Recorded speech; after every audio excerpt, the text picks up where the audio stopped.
Hey everybody, today I'm doing my bike ride out in closer to where I live, kind of only 5 minutes from my house, getting started out here. And the reason is usually I take my bike on the back of my uh, car on a bike rack, take it down to a bike path. Today I won't be on bike paths, it's mostly on the road, but it hopefully is a little less crazy. And I just want to show you a little bit why. I live out here on the outskirts of the valley. I'm on top of a bridge right now, and you can see maybe the haze that's in the air. It's just pretty dang polluted today. Normally you could see all the way across the valley. You can see Camelback Mountain out there in the distance. You know, we're surrounded by mountains. I'm just gonna do a little walk around. We're gonna go up past this mountain up here called Scar Mountain, and then over there is the Superstitions mountain range. And here's the bike I'm on today because we're going to be doing some hills. I'm taking the e-bike, my electric assist bike. It's called Ohm. Maybe I'll do a little, when I stop, I'll do a little recap of the bike. But let's go ahead and get started on the bike ride. I always wear a helmet. Got my helmet here. Got my hat. Take it easy. All right, here we go.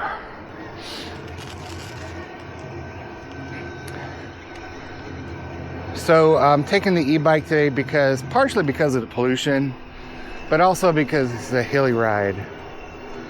And we'll be out on the road, and it's nice to have a little extra oomph when you're going up these big hills, and there are some big hills coming up here. So we start going uphill, which it's hard to tell on videos. I notice when I watch other cyclists riding on hills, they don't see the hills. And also one thing is I have a feeling that the camera makes it look like I'm a lot closer to cars than I am. I feel pretty safe here in my little bike path, although I hate to say it, there have been a few cyclists who have been killed on this road, and I know that's kind of scary. Usually by a distracted driver, somebody texting, or somebody who isn't paying attention. They just run right in the back of people. So let's hope that doesn't happen today. Here's that bridge I was on. I'm going underneath it and headed up towards Usury Pass, and a loop that I used to do when I was on my road bike pretty much every day. I would do this at my lunch hour and come up and do this grueling hill. Felt I was in the Tour de France. Now on this side we're going to be going downhill when we get up to the top. But anyway, I might not talk as much on this ride, we'll see. Just kind of point out a few things. Luckily, since I'm on the e-bike, I won't be that winded. I am using a normal mode, which says on my bike when I got on it, I'll go 80 miles of range, which is crazy.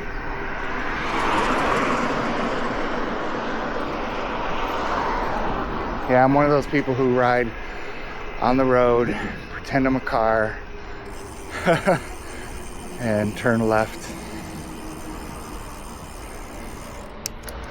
Always downshift when you come to a stop, so it's easier to get started again.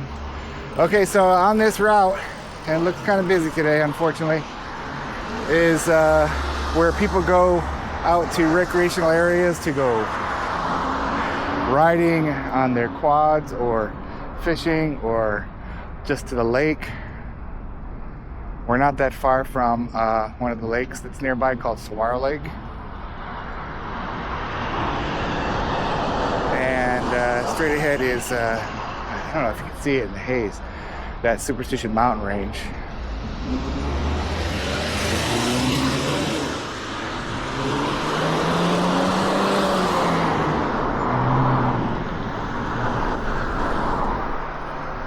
So as I mentioned, I used to be a road biker, so I kind of tend to feel a little bit more comfortable on the road, and that I should. You can't be too careful always. You can never assume that anybody can see you or is paying attention. I am most afraid of people hauling boats.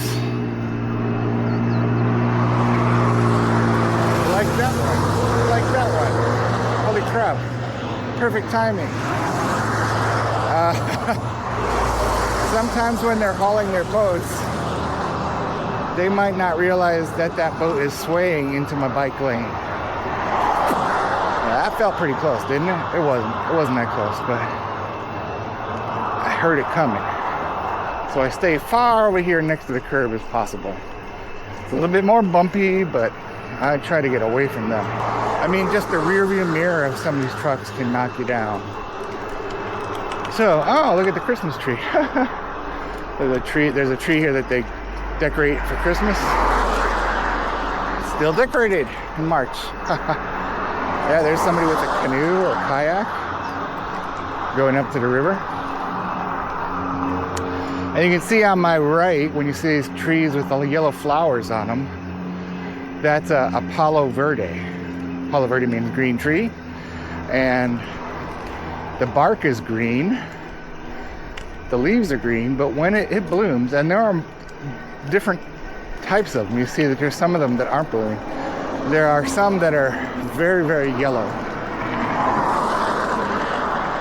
Those tend to be the natural or native plants.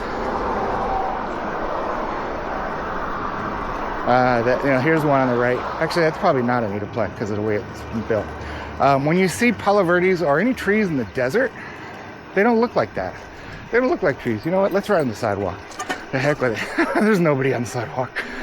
Except safer.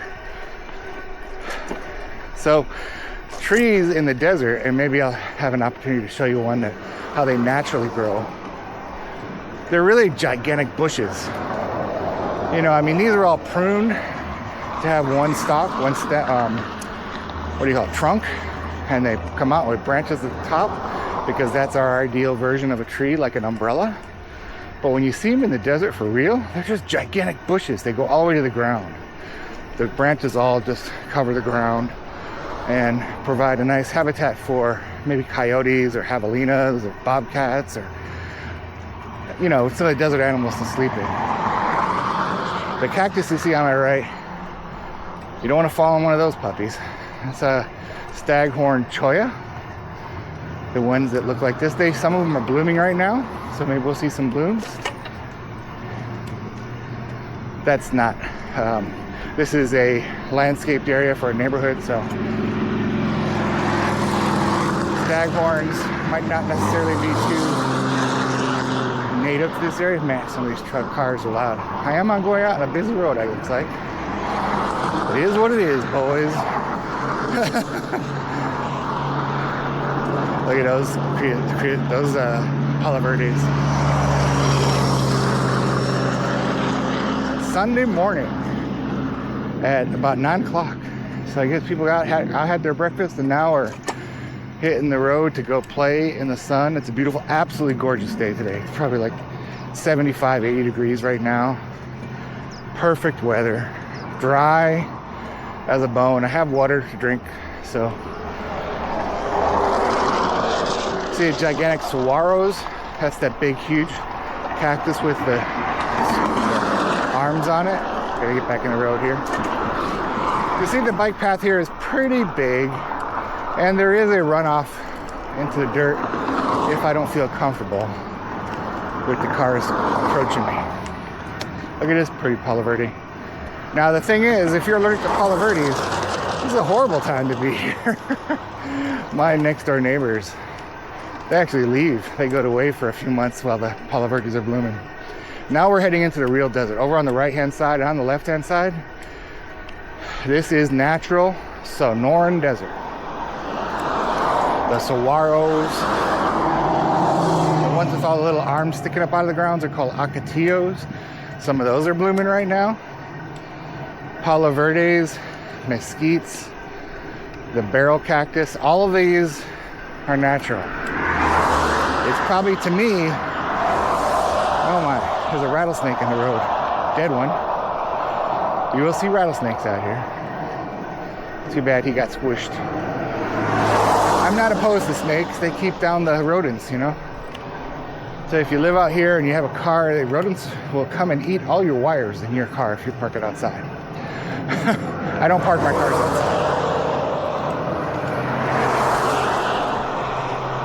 I hope you can hear me. A lot of car noise. To the right, and I'll stop for a second up here because I want to get a picture of it, is Usury Pass Mountain. Usury Pass Mountain is also called Scar Mountain. Today, because of the haze and the way the light's hitting it, you can't necessarily see that scar. It's basically a band of sedimentary rock when this mountain was part of the landscape, and probably a huge glacier or lake back in prehistoric times. And the mountain got pushed up, and you can see that layer way up towards the top of the mountain. And if you get up there, and you can hike up there, there's a hike called the Wind Cave Hike. You can hike up almost to the top of the mountain, and you can see actually sea creatures in that sedimentary rock way up there on top of the mountain. Crazy. Oh, I love my e-bike. I am just flying. Doing about 14 miles an hour. You might see it on my thing.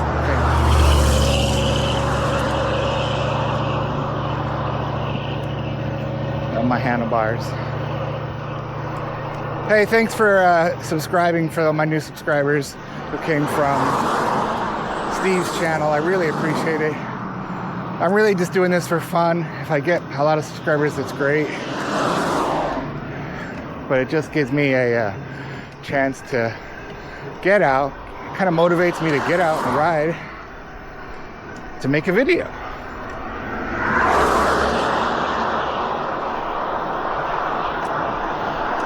And you might be saying, well, I really like the videos when you're on the bike paths. It's a lot quieter. That's true. That's true. But, you know, there is a lot of desert and beautiful scenery here, too.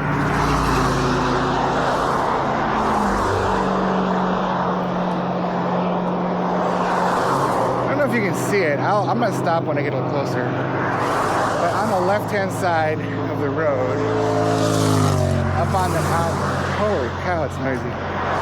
Up on the mountain is a sign that says Phoenix with an arrow. I don't know if you see it yet.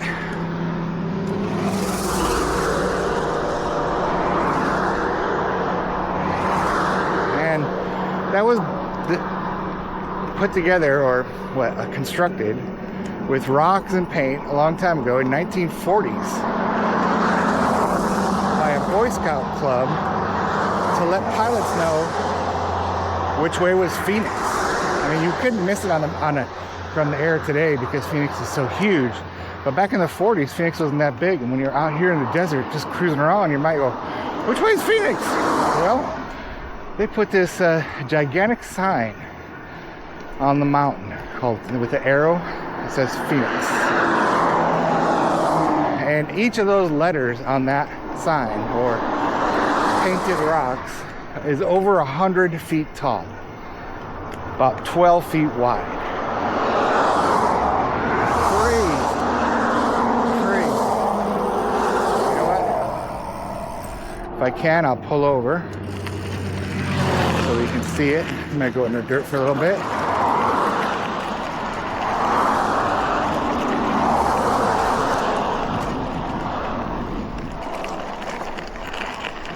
I think there's a road up here where I can pull in. Looks like somebody's been cleaning up the desert. There's a lot of like piles of debris, garbage. Once a year, well, twice a year, we have a thing with my company where I'm able to take time off and donate my time. And once a year, I use one of those days to come out here and clean up the desert. I just get one of those little, you know, things where you can pick up garbage and stuff. I don't reach down and pick it up because there's snakes. And one time, actually, I was coming out here, picking up garbage, and sure enough, there was a snake right in front of me. I was scared the heck out of me. It was poised to strike. It was a rattlesnake. But some of you might not like rattlesnakes. Oh, wait, here is Usury Mountain Regional Park.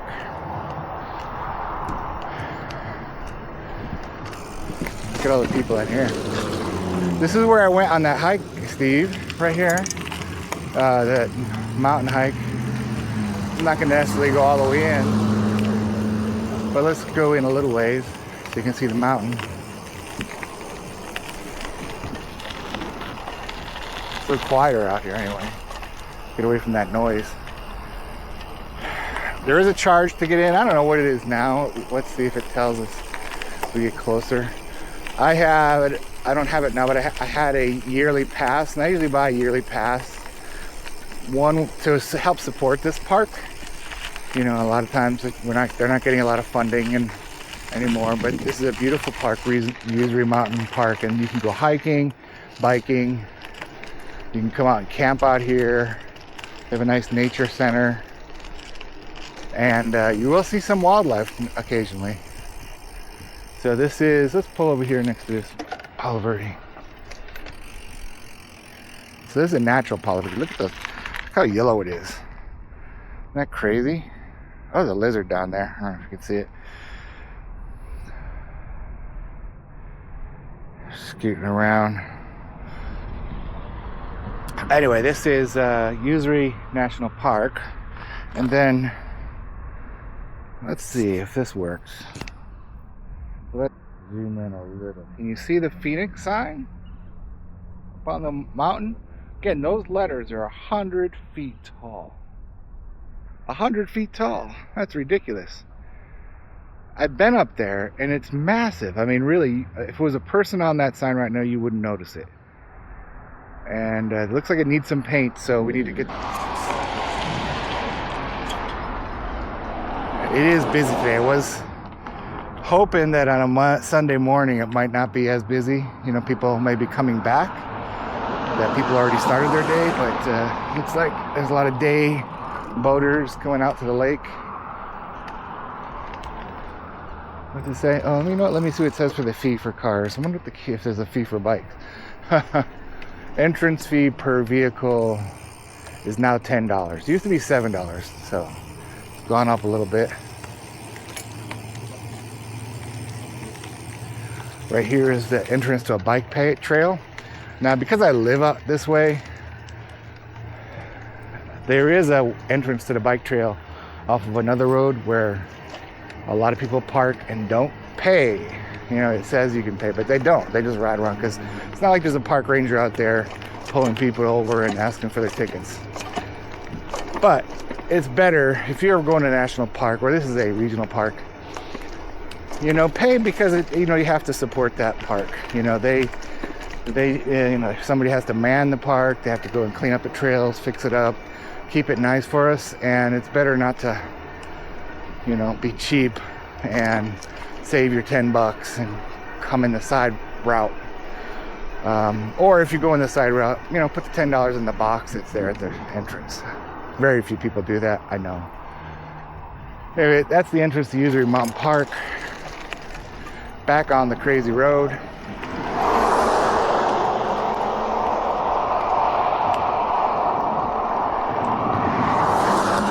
These saguaros that you see on the side next to me are very old. Now, there's different people will tell you how old, but they say that before it gets its first arm, it could be 75 to 100 years old. I've seen saguaros grow from like when they were little, and you know, if you're watering the saguaro in your yard or putting water on it, which isn't good because they can also explode from too much water, they will get maybe 8 to 10 feet in about 30 years. So I believe that these could be 75. What a beautiful, oh my God, what a beautiful view. Sorry, I got distracted by all the saguaros and all the yellow. All the yellow. Hey, there's a road biker who said hi. all the yellow Palo Verdes.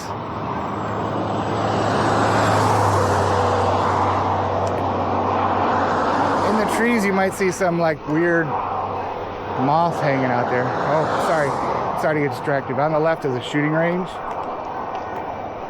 It's pretty quiet today. Usually when I'm driving by here, I hear pop, pop, pop, pop, pop. And I'm always worried that somebody's gonna miss and shoot the other way, please. Don't shoot towards the road. Anyway, all right. There's some paddle boarders.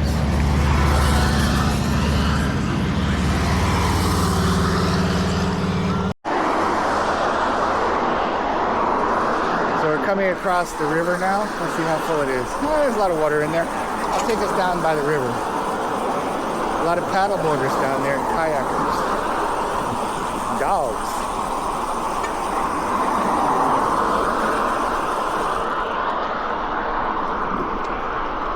Let's get down there by the river. Check it out.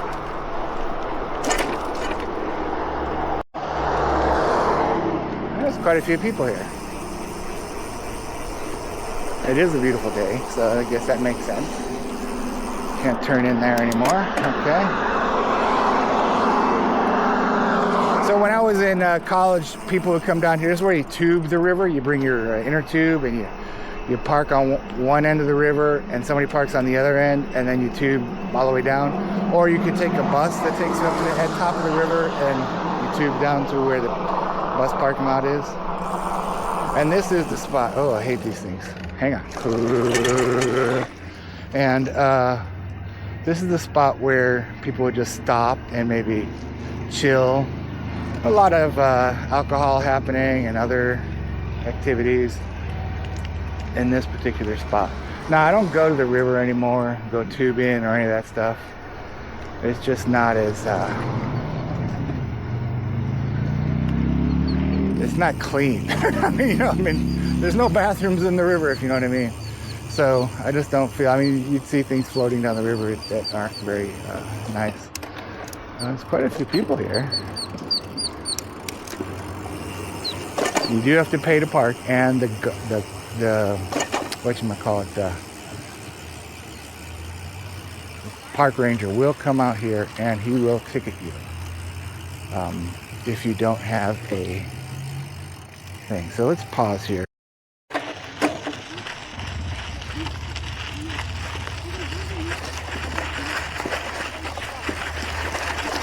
Not too sandy. Now this is not a mountain bike, but it has fatter tires, so this little bumpity road won't be too bad for it. I hope, because it's a long walk home. But let's get out towards the river. All right, time for a drink of water.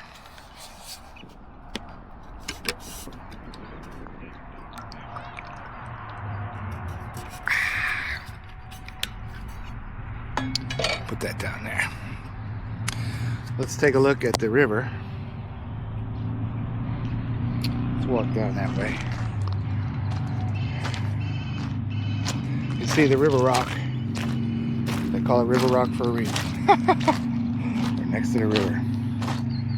So let's go over this way so I don't interrupt those people getting on their paddle boats. It's quite that walk down here. It's kind of hike from the parking lot. There's a few people fishing, just sitting under the bridge, get some shade.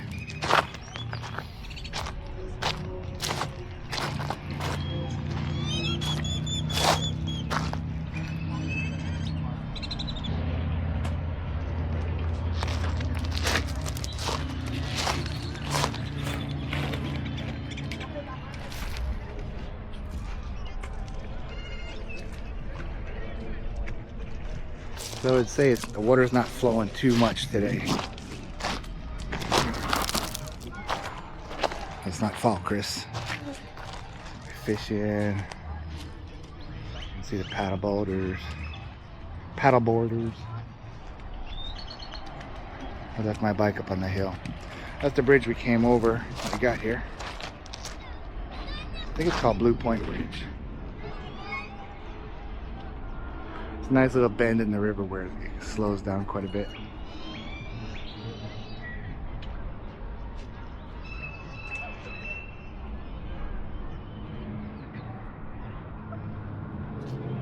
Looks like you'd have to paddle to get down the river.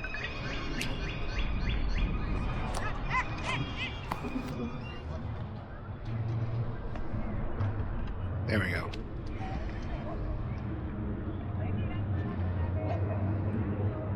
This can be the thumbnail. Let's turn it this way. There we go. My trusty steed. This is the Ohm Discover from a company out of Canada. I got a bag on the back, my bottled water, my helmet. It's funny I have a different helmet for a different bike. Here's the scene that we're in. You can see the mountains around. Let me zoom in a little bit. There we go. Gotta zoom in? Yeah. Very hazy today. Very, very hazy. And the bridge. People cruising down the river. It's kind of a nice sight. This is the part, this is where you start. You start a little bit further up. The water is very cold because it comes out of the bottom of the dam. So that water is chilly. And then it bends around up here and then goes down to where our next stop is. All right.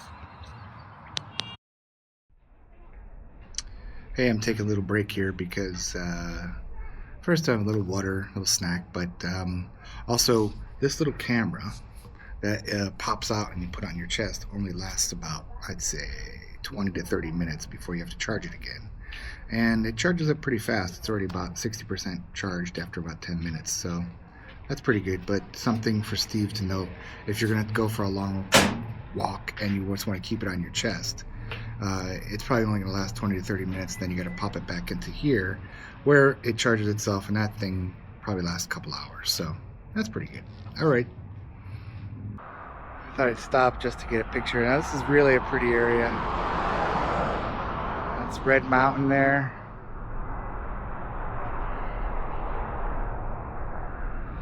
And then catch you at the next stop. Yeah, this is where I wanted to go, and unfortunately looks like it's under construction. But you can get an idea of the trees. See how the trees go straight to the ground? And they create a little natural habitat for animals. Like, what a great place to sleep underneath there, right? If you're a coyote, and a place for garbage to linger. But it looks like they're fixing this up. Unfortunately, it looks like they tore down a lot of trees. This used to be just full of mesquites. So that's too bad. There's somebody camped out there probably just to keep an eye out nobody's down here. But that's Red Mountain there. That's where the river kind of comes to a little bit of a halt because there is a dam there. All right. Okay, so let's stop it here today. I just wanted to say thank you for watching. For those folks who are new, who are hopped onto the channel, I really appreciate it.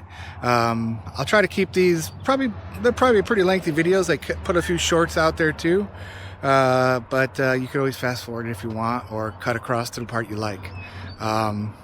Thanks again. This is Chris signing out. See you on the next adventure.